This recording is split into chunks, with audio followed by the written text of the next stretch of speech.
Okay, so alright. Today we'll be having an example on the moving loads. So a truck with actual loads of 40 kilonewton and 60 kilonewton on a wheelbase of 5-meter rule across a 10-meter span. Compute the maximum bending and the maximum shearing force. So this would be the illustration, ano? Okay, so ganito yung ating magiging. So we have 40 kilonewton. Okay, so ano lang natin ng 40 kilonewton and we have 60 kilonewton. And on a wheelbase, mayroon siyang distance na 5 meters. Tapos yung span naman is 5 meters, 10 meters. Compute the maximum bending and the maximum shearing force. Okay, so let us compute the maximum shearing force muna. So yung maximum shearing force is, of course, ang sabi natin, kunin natin yung pinakamalaking load sa dalawa. Okay, kunin natin yung malaking load. So, yung malaking load is 60. It's either pwede mong ipasok dito sa end, pero yung pinakamainam is dito na lang kasi mas, dito, kasi para pumasok din yung 40. Parang medyo mas malaki talaga yung loadings natin. Actually, almost the same din naman. Kaya lang, mas maganda dito kasi parang i-move mo na lang yung 60 mo is into this portion. And lalagyan natin yung 60 mo or yung malaking load mo doon sa support. Okay? So, sabihin natin this would be an R1 at sabihin natin this is R2. Okay, tayo ng moment dito. Moment at R1. Moment tayo ng maximum shear. Moment tayo ng R1. Summation of moment at R1 is equal to 0. We have R2. Dito tayo nag-moment ha. R2 is 10 meters. And then, 60 times 10. Kasi 60 times 10, di ba? 10 meters. Tapos 40 times 5. Kasi 5 yung distance. So, matitira dito na distance is 5 meters also. 40 times 5. So, we will get the value of 80 kilonewton. So, para masundan nyo, kumuha kayo ng calculator and solve this one. Okay? So, for R2 times 10, kasi yung distance niya is 10 meters, equals, pababa yung 60 times 10, that is 10 meters yung distance. And then, itong loadings na 40 times 5, kasi 5 naman kalahati. So, 5 yung matitira yung magiging displacement dito. Okay? So, that's why we will get the value of R2 at 80 kilonewton. And that is our shearing maximum at point. Kasi yun yung sinasabi natin that the shearing force is matatag or maximum shearing is matatagpuan natin if we locate the value of 60 or ng malaking load dito sa kanyang support. Okay? So, how about for the moment? Yung moment naman is ganito. Medyo complicated yung pagkuha ng maximum bending dito sa ating loadings or sa moving loads. So, ganito yung mangyayari muna sa atin. Kunin muna natin yung kanyang resultant force. Yung 40, tapos yung 60. Okay? Tapos, subscribe mo muna yung channel natin doon sa baba. Okay? So, nasubscribe mo na. Pag nasubscribe mo na, solve natin. The P is 100 kilonewton. Saan ba natin matatagpuan yung 100 kilonewton? Dito yan. Andyan yan sa gitna. And solving this one, yung location is hindi natin alam, of course. Hindi natin alam yung location niya from 40 and from 60. So, we will get the value na lang dito muna kasi yung pinakamalapit kasi, yung pinakamalaking load kasi natin is nasa 60. Pwede rin naman dito pero mas mainam dito sa 60 kasi mas malapit. So, dito tayo mag-Varignum's theorem. Yung Varignum's theorem, we will get the value of the total P. Yung P, that is the value of 100. And yung X natin, yung value ni X dito. Okay, ibig sabihin ko, ng value natin ng X is dito lang. Okay, dyan lang yung X natin. So, we have yun. Okay, so we have 2 meters dyan. May 2 meters tayo dyan. So, 40, kasi hindi na natin isasama yung 60 kasi nasa 0 na siya, 0 yung distance niya. So, 40, may distance na 5 meters. So, that's why we will get the value of x na 2 meters. So, 2 meters dito yung x natin. Okay? So, according to our discussion, yung una nating video, mahahanap natin or malolocate natin yung kanyang maximum moment if hatiin natin yung kanyang, ito diba, yung gitna nito. Hatiin natin dahil magkakaroon siya ng 1 meter by 1 meter. At saka, lagay daw natin dito. Yan. Sundan nyo? Okay, diba?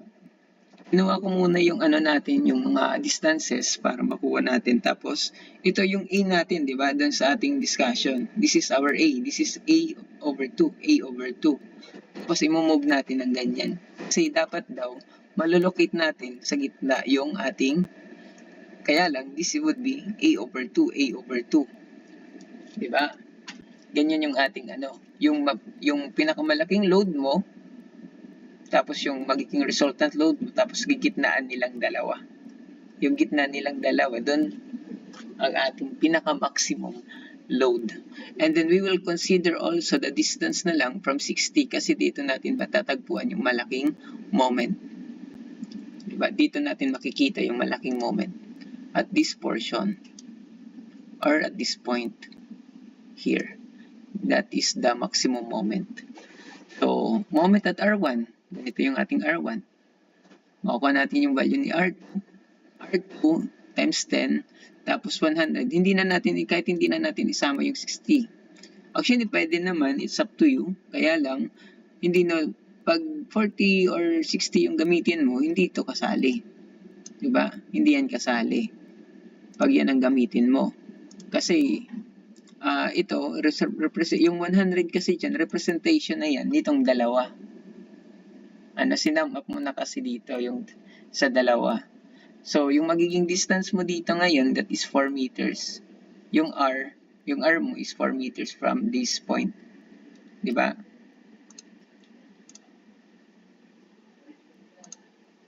Okay, so yung distance mo dito is 4 meters na lang kasi meron kang 1 meter. So, ito, kakalahati, 5 minus 1, that is 4 meters. So, that's why 4 meters yung ang ginamit natin distance dito.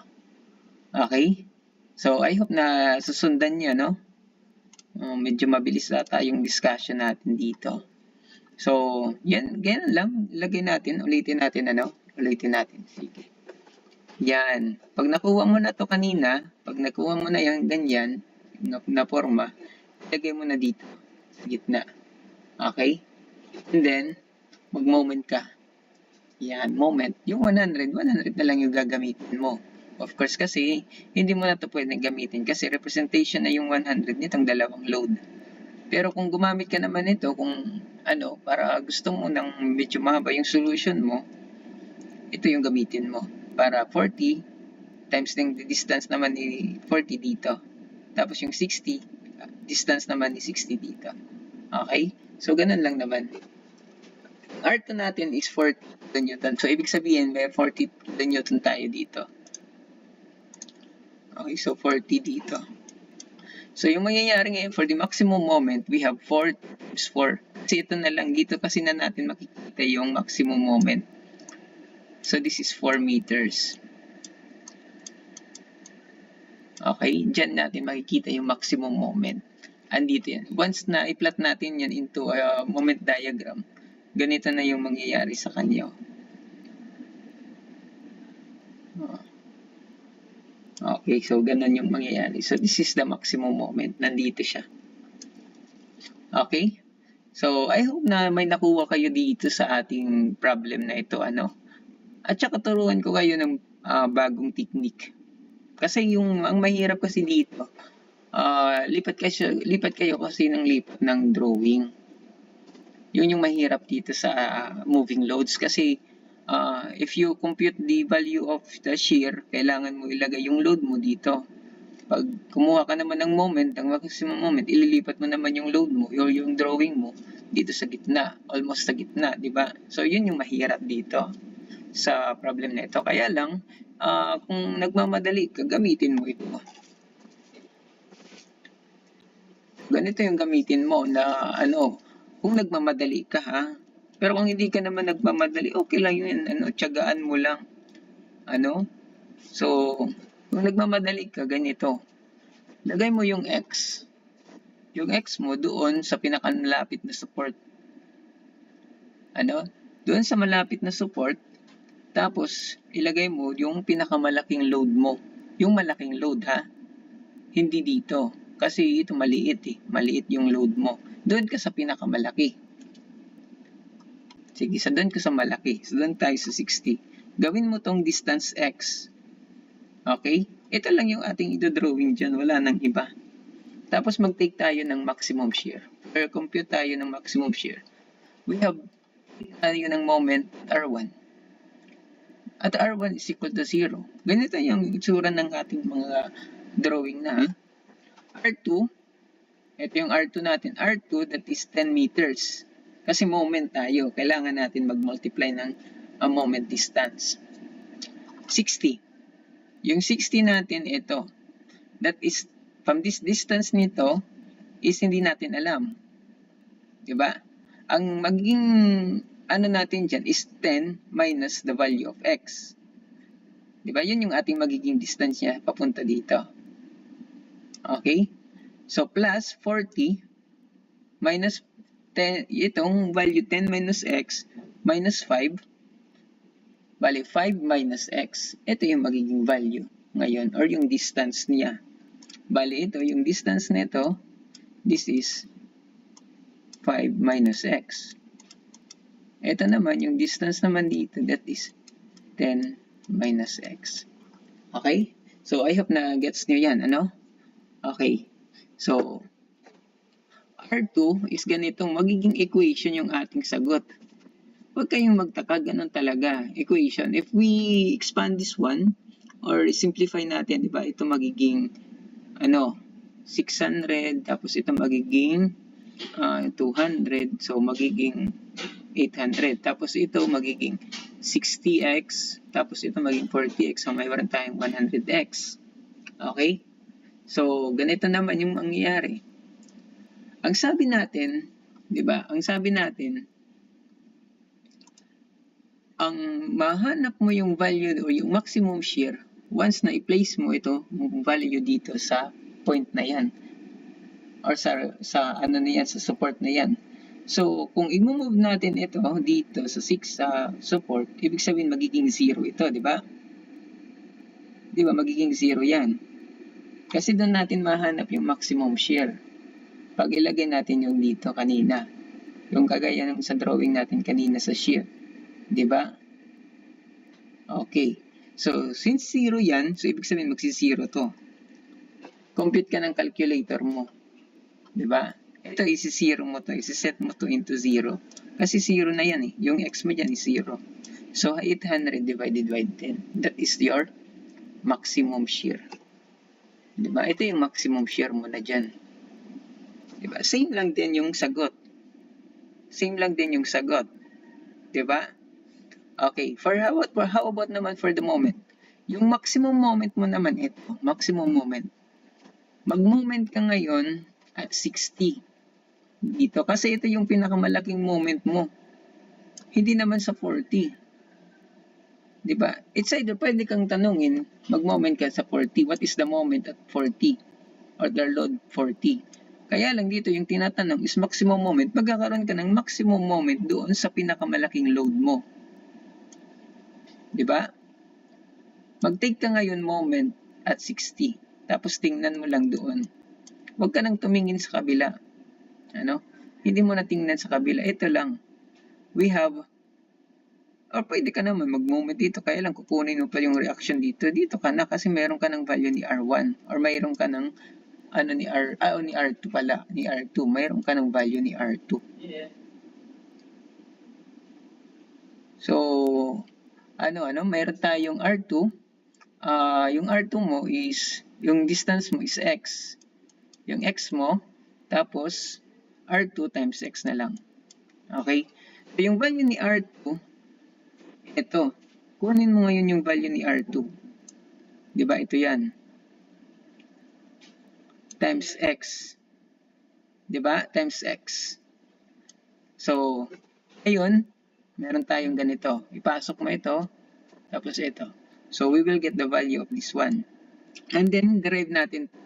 Derive mo yan. 800 na lang, magiging 800 na lang to. I-derivatives natin tong value. So, ito, bababa, magiging 200x, di ba? Tapos, set mo ito into 0. Yan. Makukuha mo yung value ng x na 4 meters. So, ibig sabihin, yung 4 natin kanina, di ba? Ibig sabihin, ito na yun, 4 meters. And then, pasok mo ngayon, 800, ito, ipasok mo na. Which would be your maximum moment. Yung x mo is 4, tapos ito 4. Yun. Makukuha mo, 160. Same pa din yung sagot mo sa ating unang solution. Okay? So, subscribe mo na ngayon yung channel ko.